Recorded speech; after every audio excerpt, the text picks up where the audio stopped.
Hello, I welcome you all in this presentation.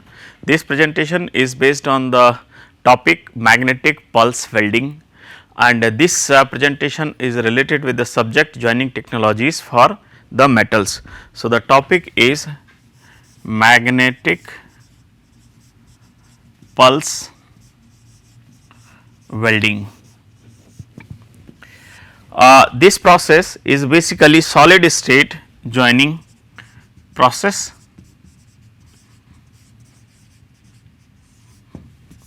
So, there is no fusion at the faying surfaces or at the surfaces of the metal being joined. So, there is no fusion, and this unique feature is exploited for joining the metals which are not compatible, metallurgically, particularly metallurgically with each other in molten state. So, if they are not metallurgically compatible, then such kind of metal combinations can be brought in together using solid state joining technologies like magnetic pulse welding, right.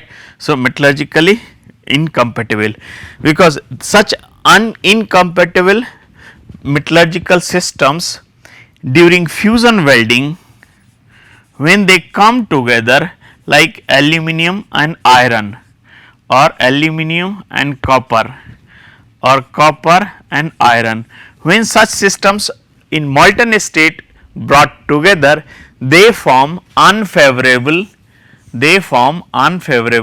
intermetallics after interactions or reaction in the molten state, and formation of such brittle poor intermetallics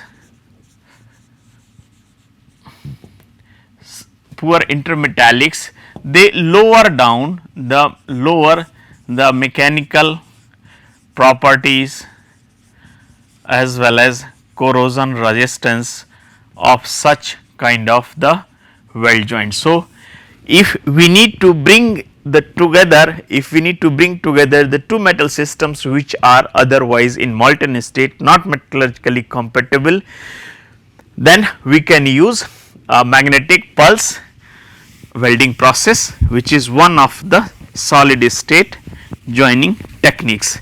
This process was invented long back in 1970s for especially joining of the sheets and for the automotive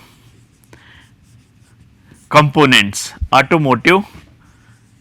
So, for manufacturing the automotive parts, this process was developed, and still it is largely used for joining of the sheets which are plain or flat form, and also thin walled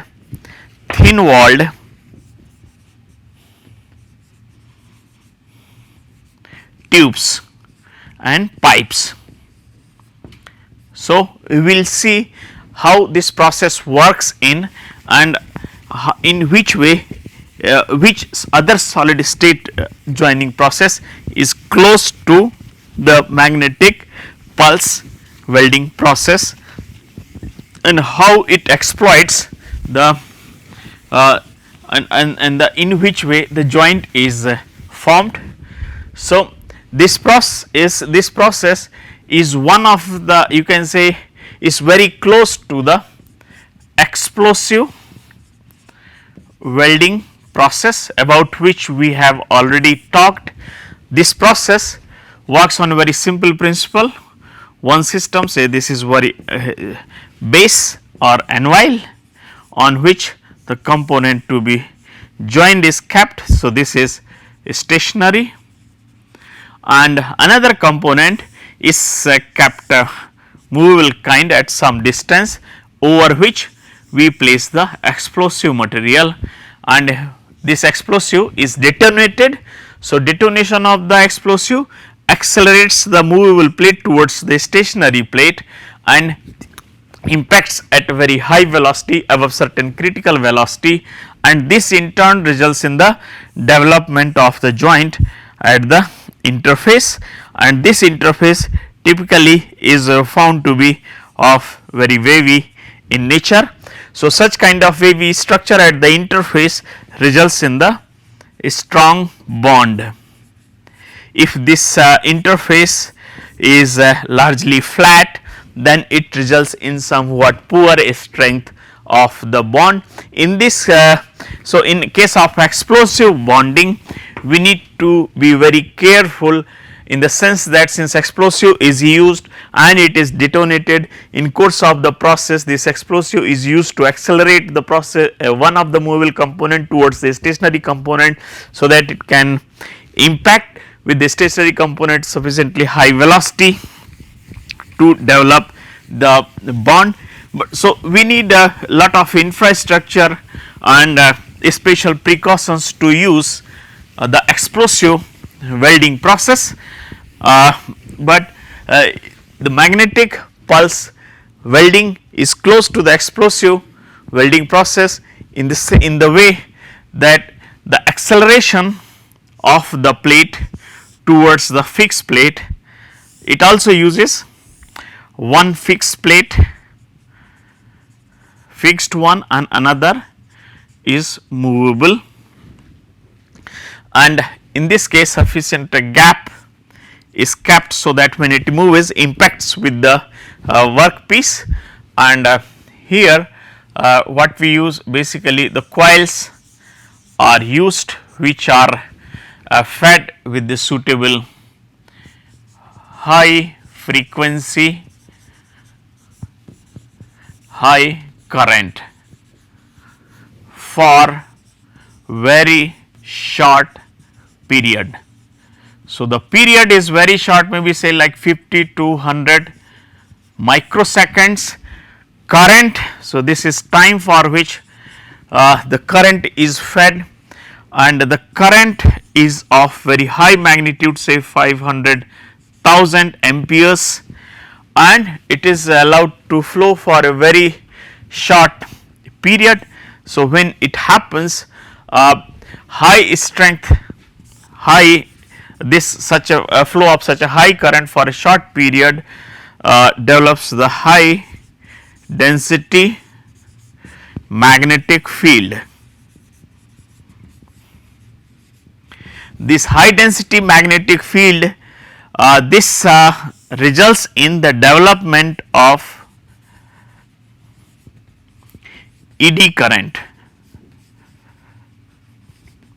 in the one of the plates which is movable, in movable plate, and the magnitude is so high, interaction of these two means the development of a high density magnetic field induces the eddy current. So, high repulsive force start acting on the movable plate. So, high force, high magnitude, you can say high magnitude repulsive force start acting on the this repulsive Lorentz force start acting on the plate, and which accelerates the plate at very high velocity towards the fixed plate, and when it happens the plate accelerated, the movable plate accelerated towards the fixed plate and impacts at a high velocity, which is say 500 up to 500 meter per second. Such kind of impact result in the formation of the bond at the interface, in the same way as we have seen in case of the explosive bonding.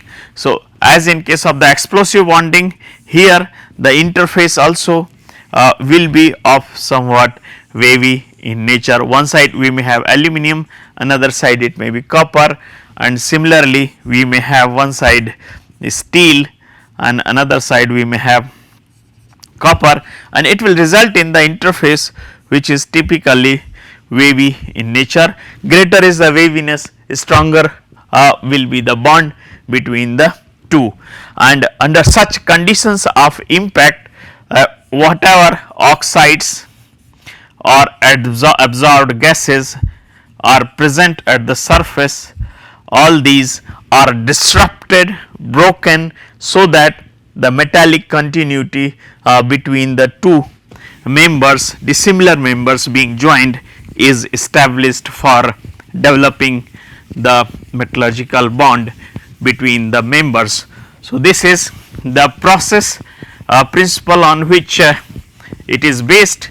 So, we have seen the high velocity acceleration is achieved through the pulse of high strength magnetic field, pulse of the high frequency current, and such a high frequency current for a short period is fed through the discharge of capacitors, because it takes lot of time for charging of the capacitors, and once they discharge, such a high magnitude of current is allowed to flow through the coils. So, the high density magnetic field is generated, which in turn generates the repulsive Lorentz force that forces the movable plate to move towards the fixed plate, so that after impact, after collision, it develops the strong metallurgical bond.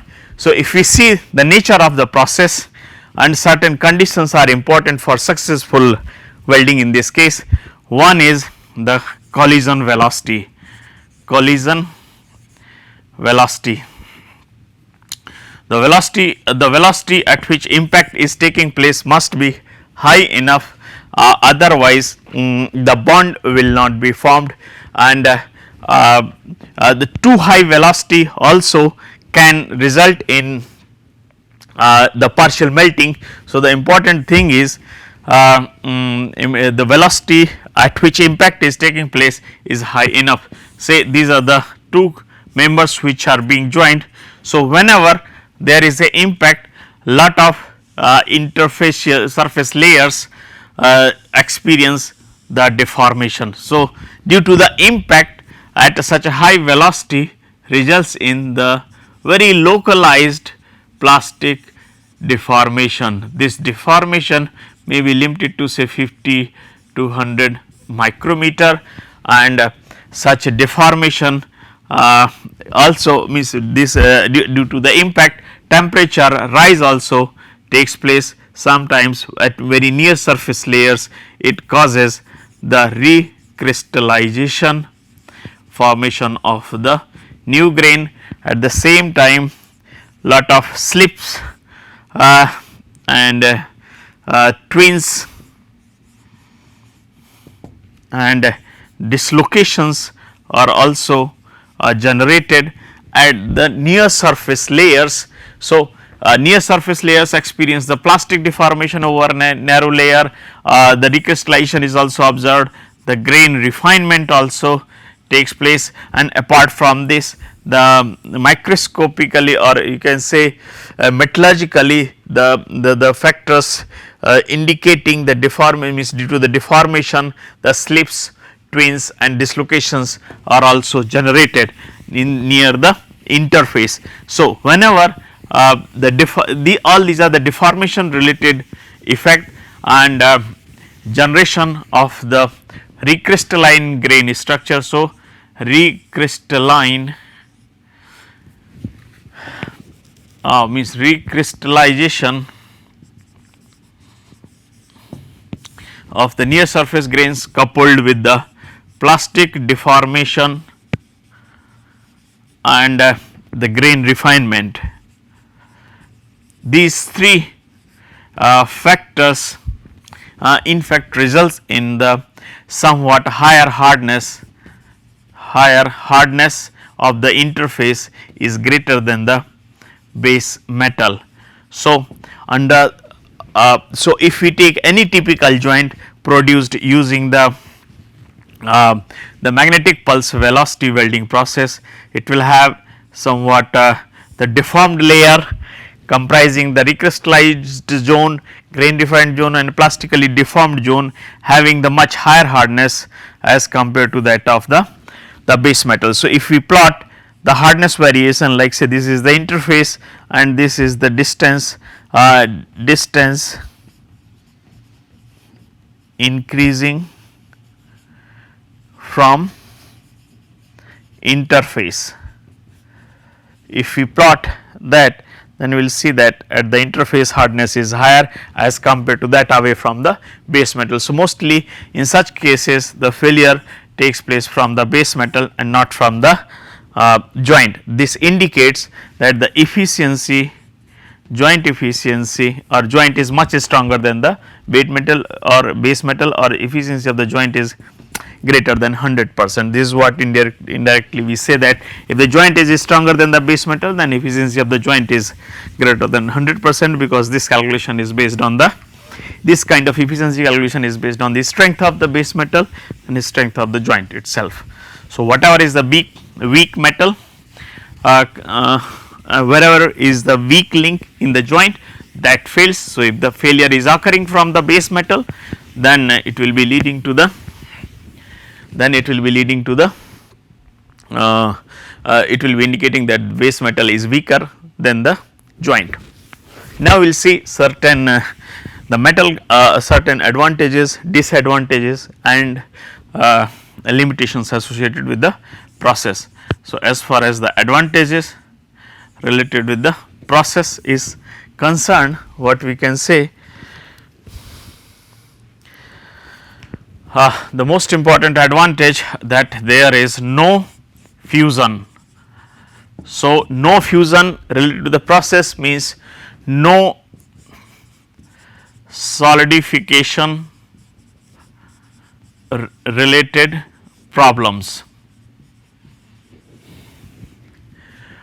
There is no heat affected zone.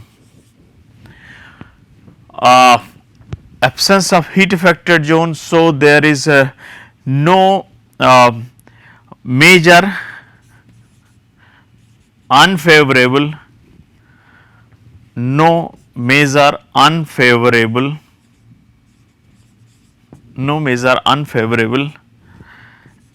HA heat affected zone characteristics.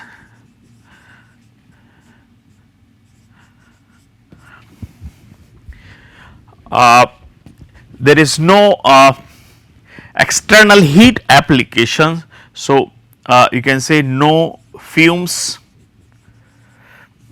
or radiations or smoke which is generated. So, process is very clean and it is a green because there are no fumes, no radiations. The interface has mainly the deformed interface, recrystallized interface with the grain refined structure. So, it is largely free from distortion tendency, no residual stresses.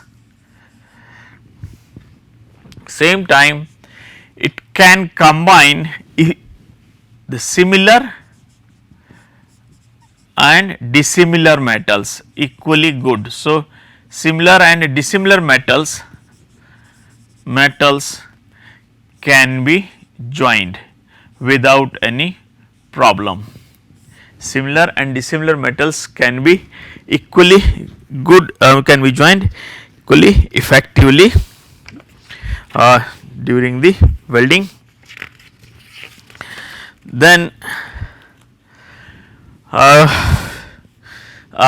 since the heat affected zone is absent, so there is no metallurgical change in the heat near the interface.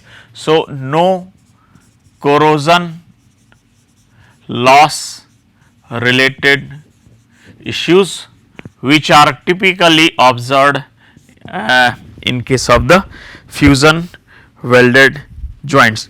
So, the process is very fast, in the sense it takes just 10 to 100 microseconds for one weld, but certainly the time required for loading, unloading and charging of the capacitor is too much. So, in that way, if we see the productivity of the process is still quite good as compared to the other fusion welding process. However, the time required for developing the joint is very short. Further, repeatability of the process is very good. Repeatability is very good, and that is why this process can be effectively used for development of the joint consistently of the same quality for the mass production purpose. Now, we will see certain limitations apart from the so many advantages associated with the process. There are a few limitations also which need to be considered while selecting the process, so that it can be applied effectively for the given application. So, the major limitation associated with this process is somewhat same as that of the explosive welding process, and that is that process is limited to the lap joints. So, the first major limitation of the process is this one is limited to the lap joint configuration. So, this is one thing. We need to use either sheets like this, or we have to use, like say the tubes are to be welded, then tubes will have the overlapping zone, and then they will, and then the joint will be formed. So, the system is limited to the lap joints. It can be used for mainly it is used for the thin sheets as well as tubes, but it can also be used for different configurations or the complex designs which are otherwise difficult to be achieved using other processes. Then this so the limited to the thin sheets, mainly for thin sheets. Then it is necessary that one part or one piece of the members to be joined is electrically conducting, because the eddy currents are induced, then they will be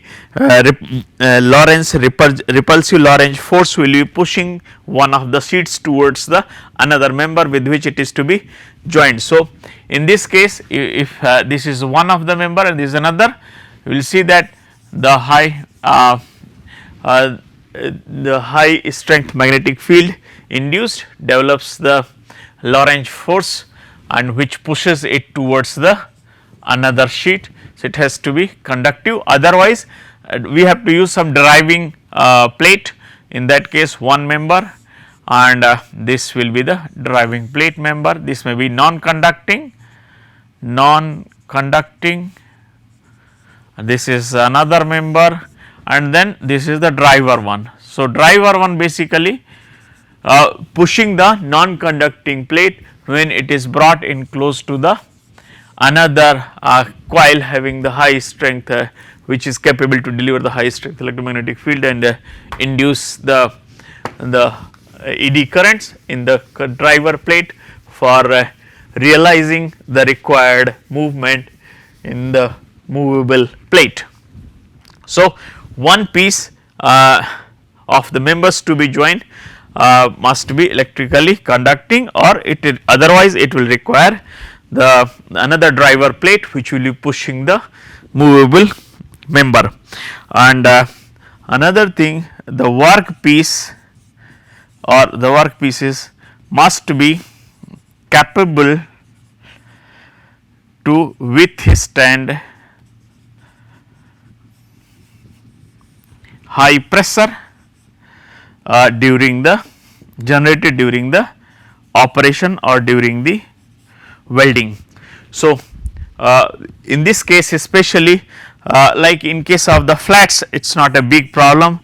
Flat sheets are well supported with the base, and they after the impact they will be formed and the entire load will be taken without any difficulty. But if the shape is such that the pressure being applied on one of the plates will deform the workpiece, in that case special supporting members may be used, so that they do not deform under the effect of the Lorentz repulsive force which is being applied during the process. So, one typical example of this one is like say the tube joining. In case of the tube joining, if this is one member and this is another member, and here the coils will be applied, high strength electromagnetic fields will be applied from all the sides in outer coil, which will be moving towards the inside towards the inner surface of the workpiece. So, part 2 and this is part 1. So, part 1 basically will be moving towards the part 2, and if the force is too high, then the part 2 tube can get collapsed. So, to avoid such kind of the deformation, we can use the mandrel inside. So, the mandrel first and then the outer tube 2, and then over this tube 1 can be applied. So, this mandrel basically or such kind of support system can be used to avoid unnecessary deformation of the workpiece if it is very delicate and thin in section. Then special supporting units and members can be used to avoid the deformation due to the high Lorentz force during the welding. And another one, this process is justified only for the high volume production because the system is costly, and this one is limited to the factory environment, means a very heavy system is needed for developing the joint using the magnetic pulse welding process. So, it can be carried out or performed in the factory environment. So, this although most of the mass production and such kind of the jobs are produced in the industry only, or in the factory environment or in soft floor environment. So, this is what now we will be using this one the PPT here, like say this is the outer coil, this is the inner coil, sorry, this is the outer tube and this is the inner tube which are to be joined. So, what we will do, the capacitor bank which will be supplying the high current for a very short period after the discharging. So, the eddy current is induced, eddy current induced when this eddy current when induced, the high strength Lorentz force, repulsive Lorentz force is generated, which moves the outer means the surface of the outer tube towards the inner tube, and then the joint is developed after the impact. And you will see the typical photographs or the interfaces of the joints developed using the explosive using the magnetic pulse GMEW. These are the two diagrams which are showing the joining of the aluminum with the copper. So, the one with the light colored light etched part is showing the aluminum, and this reddish part is showing the copper portion. And here we can see that the typical waviness or the kind of a bond which is more of the mechanical kind is reflecting is developed in case of the aluminum and the copper one, and typical wavy structure can be seen in these two cases, where this one is the bond between the copper and the mild steel, and this is the bond between the copper and the stainless steel, and this these morphologies at the interface are similar to that of the explosive weld joints what we have seen earlier. So, now I will summarize this presentation.